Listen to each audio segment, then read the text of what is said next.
malambot na malambot itong ating radish. Ayan so guys. So ayan, magpipitaw na tayo na bawang. Wala pa akong gagamiting bawang sa ating spinach at saka sa ating pacham. Ayan. Para mas mabilis ba balatan. Merong pang ano dito. Gusto kong bumili noon. Ang pitpit ba ng bawang para mabilis. Hindi na yung kamay idiin sa kutsilyo. Sobrang durog din naman. Ito hindi. So, habang pinapakuluan natin ating radish, ano tayo? Okay. Himay tayo ng bawang. Yan. Okay.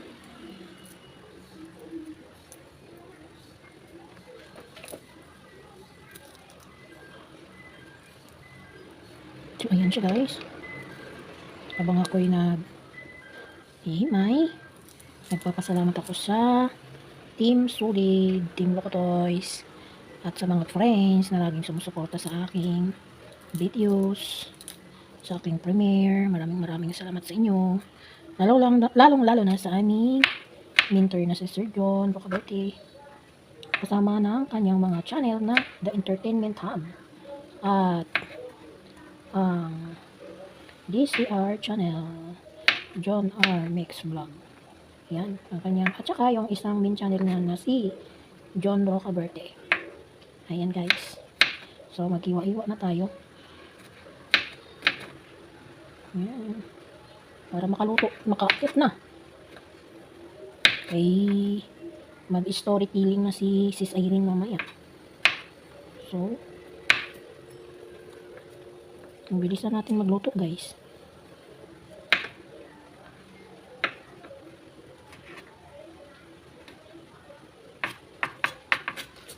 So, separate natin to kasi ito sa ating spinach. Yan. Bilisan natin guys kasi tapos nito ano na tayo, kantahan. Diba? Pakainin ko muna si Lola kasi baka magutom si Lola. Uy, unahin ang trabaho. Uy. Ang kapirahan. Unahin natin guys. So yan, tapos na maghiwa. So kukunin na natin yung ating radish. So yan, tanggalin na natin yung radish natin guys. Isasama ko po siya mamaya sa pag-isa ng ano para malambot siya. Mas masarap kasi pag malambot na malambot ito. Sama ko siya sa carrots at potato. So yan. At i-mix natin yung ating spinach. Ayan. Haluan lang natin yan bago gisa-gisa kasama yung itlog. Yan. So, bilis lang yan maluto kasi pag kulot-kulot na yan, wala na. Ito yung ating spinach. Mabilis lang to siya guys. O diba? O. Kasi igisa ko pa to yung mamaya sa bawang. Yan. Mabilis lang yan magluto guys. Tapos malambot din kasi to.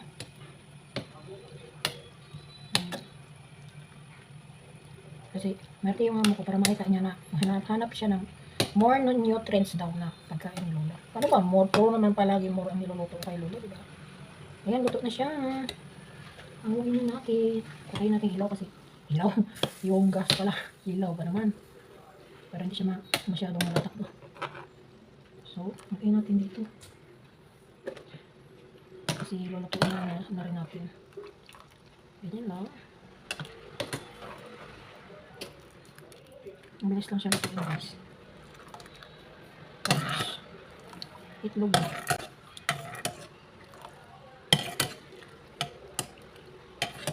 Ganun lang, kadali. So, ayan, gisa-gisa na tayo guys. Gisa-gisa. So, ayan, unahin natin yung ating itlog guys. Unahin natin ang itlog bago gisahin na natin spinach.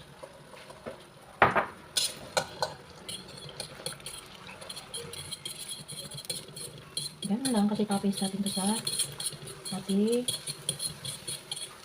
spinach. Nilagyan ko lang siya ng konti asin guys. Ayan. So, masyadong lutuin. Ayan. So, salin na natin bago natin. Ayan. Salin na natin dito. Bago tayo mag-gisa ng bawang. Konting ano na lang. Mantika. So, lagyan na yung bawang. Uy. Patayin pala yung apoy. So, makas natin guys. Pag-brown lang natin.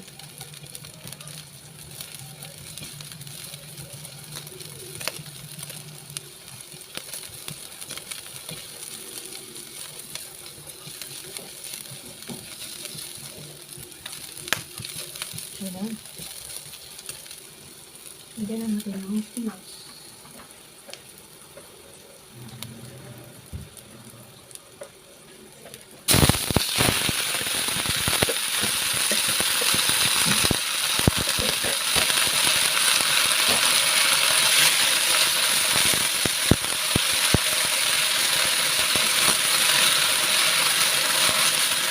Lalo na sa ganyan. Ganyan. Yan lang. Tapos lagay na natin yung itlog. So may lasa na to siya guys. Diba? May lasa na siya kasi doon ako siya sa nakulong ko siya kanina eh. Doon sa ayun, yun.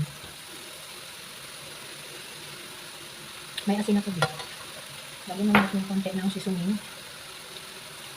Yan. Tapos tapos natin. Hindi ako mabukas ng exhaust fan.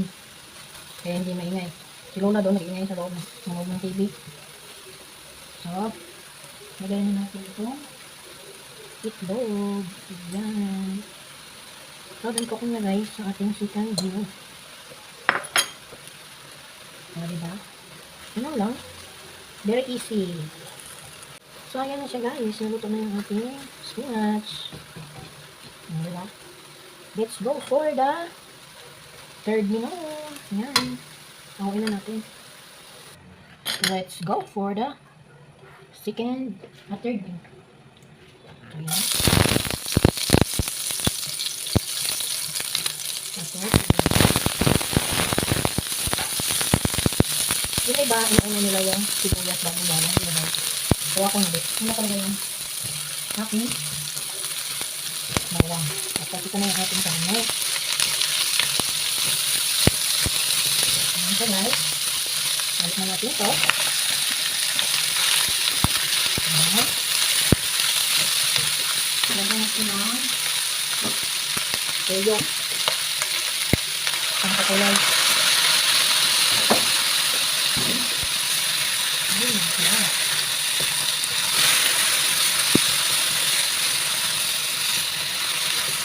Hinalo ko na rin yung ating yung radish. Tapos, lagyan ko siya ng ito. Ay, diba? Yan.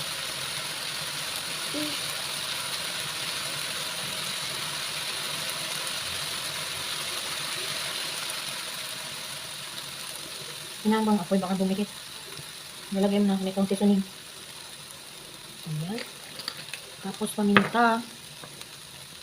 Powder ang lagay. Ayan. Tapos, lagyan natin ng seasoning. Seasoning. Ayan. Hindi na maglagay ng asin guys. Yan lang. Kasi baka maalat. Lagyan ko din siya ng konting asukal mamaya. Pag maalat. Kasi wala kaming rice. Ito lang yun. Pagkain namin. Tsaka sabaw. Tsaka yung spinach. O diba? Busog. Daming karne. So palakasan natin ang apoy konti. At saka lagyan natin ng isang cup na tubig. Isang cup. Sabaw natin. Para maluto yung ating carrots at saka patata. Potato. So, takpan natin muna. Dito yung sibuyas. Bintik. So, takpan natin muna saglit. Para maluto yung ating potato and carrots. Ayan.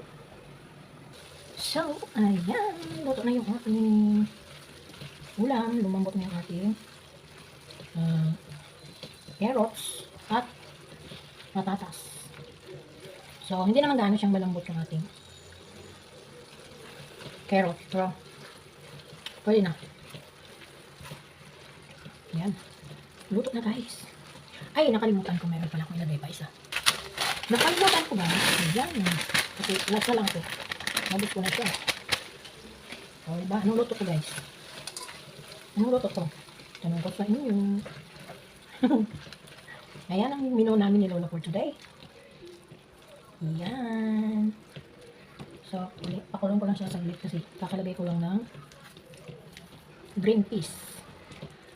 Pero siya, malambot na tong green peas kaso lang frozen siya ba. So, kailangan natin kuluan saglit. Kasi malamig siya, galing siya sa freezer. Inubos ko lang kasi wala na siya ba. Ito lang ang last na luto. So, next time ulit. Dinamihan ko ng karne kasi si Lola, kulang siya ng cholesterol. So, lagyan natin si Lola ng cholesterol. Sabi ni doktora, more meat o karne. So, yan. Gusto ng, kainin natin ng taba para magkaroon ng cholesterol.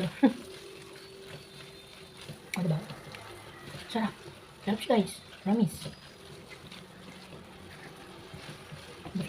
Busog-busog si Lola. Yummy! Dan cooking na. Ayan ang ating menu for today. Maraming salamat sa inyong lahat sa panonood ng ating videos.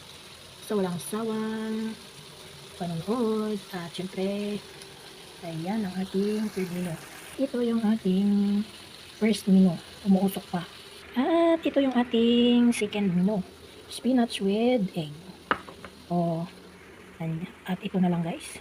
Dito nagtatapos ang aking videos. Maraming salamat sa inyong lahat. Once again, bye bye. Thank you for watching.